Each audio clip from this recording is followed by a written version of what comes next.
Hello guys, magandang araw sa inyo and welcome back again na naman sa ating channel At sa panibagong video tutorial na naman. Yun, so bali ko nabasa nyo na yung ating thumbnail. Meron tayong wiring diagram dito ng buong system ng motor kung saan ipapaliwanag na natin. Take note guys, naka-wiring na nga pala yan. Kumbaga, i-guide ko lang kayo or if ever na gusto nyo siyang gayahin or sundan para magkaroon lang kayo ng idea. So mabilisan lang naman to. Okay, so may mga components nga pala tayo dito. Meron tayong stator. So meron tayong stator dito. Meron tayong CDI. Siyempre battery. Kompleto na nga pala to, no?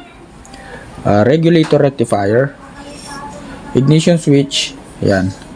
Tsaka ignition coil. Bali yung wiring diagram nga pala na to mga boss. Yung system niya is alternating current, no?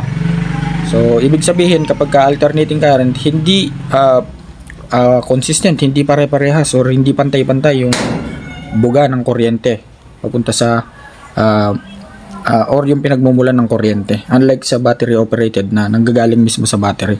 So, meron kasi tayong dalawang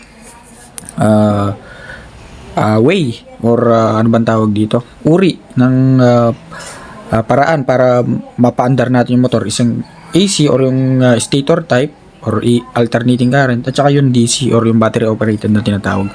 Okay, so ayun, umpisa na natin umpisa natin dito sa ating stator guys. So yung stator natin, ito nga pala yung nag-a-act as generator. Kumbaga siya yung pinaka nagsusupply ng buong kuryente sa buong motor natin. Even dito sa ating battery. Although yung battery natin, siya yung nagsusupply din siya pero charge lang siya nitong ating stator. So yung kuryente na nanggagaling din sa battery, galing din sa stator. So kumbaga, na-process lang siya kaya yung battery natin hindi agad nalolobat. Okay, so umpisa na natin. Sa stator natin, mayroon tayo 5 wire dyan. Okay, isang pink. Usually talaga yung kulay nito guys is kulay white. So ginawa ko lang pink kasi hindi siya visible dito sa ating diagram or sa ating bond paper kapag ka white yung ginamit kong wire. Tapos blue na may stripes na white and black na may stripes na red, pure green at saka yung yellow. So kung mapapansin nyo, 5 yan. Lahat ng parts natin is may green. Ayan. So mapapansin nyo, may green sa battery, may green sa ignition switch, may green sa ignition coil, sa CDI may green, pati sa regulator rectifier meron, at syempre yung ating stator may green. So lahat yan, lahat ng green na yan, pinagsama-sama na natin. Yan yung ating ground. Okay. So tapos na yung isang wire natin dyan, which is yung green, no? Yung ground. So na-wiringan na natin yun. So ibig sabihin kapag nakakita kayo ng green, automatically yun yung ground natin. Lahat yan meron. So kung mapapansin nyo, wala kayong nakitang green dito sa ignition coil. Itong tornilyuhan nya na to, yun, automatically yun yung body ground nya. So kapag tinap to sa chassis or tinornilyo siya sa chassis, mga body ground na siya. Okay, so itong orange na to, which is minsan naging white or yellow din, siya yung charging. Pupunta yan sa regulator rectifier. Itong blue naman na to, yan yung wire ng pulser natin. Pupunta yan sa ating CDI. Ito namang black na may stripes na red, yan yung ating main coil. So kumbaga yung pinaka nagsusupply ng malakas na kuryente para mapandar yung motor natin. Pupunta rin yan sa CDI.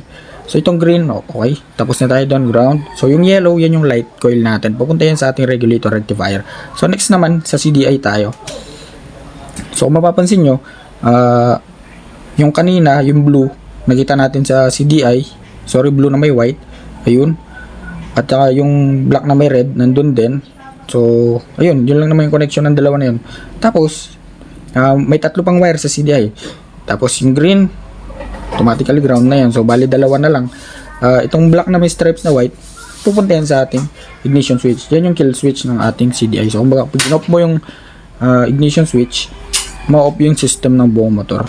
So bali last na lang natin is itong black na may stripe na yellow. Pupunta yan dito sa ating ignition coil.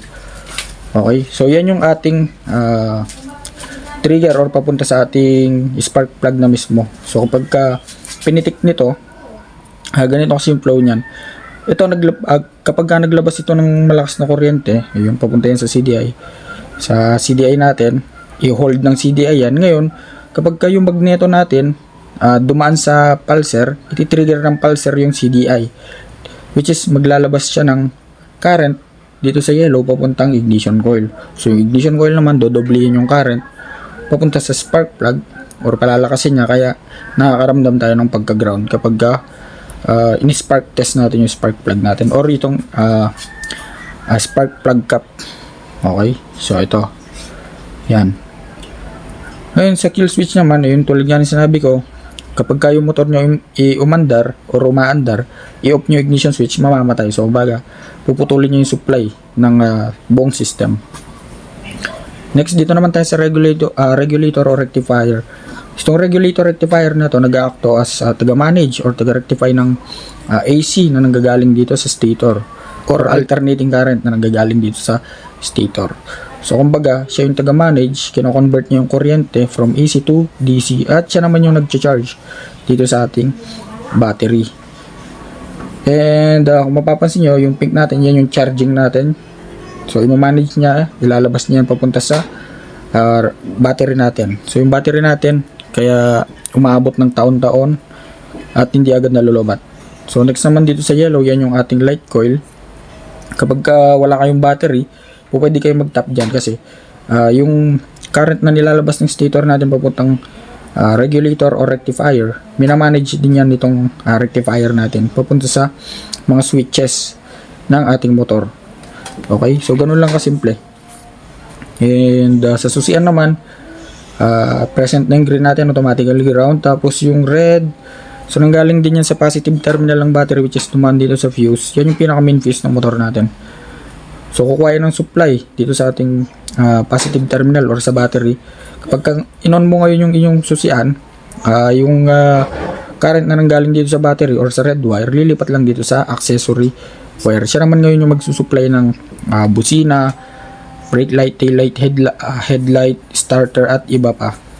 So ganun lang simple, napakadali lang sundan nitong wiring natin mga boss. Hindi na kayo malilito. Baga in-explain ko lang sa mabilis ang paraan. Bali hanggang dito na lang at sana may natutunan kayo. At kung gusto nyo yung video na to, please like, share, and subscribe.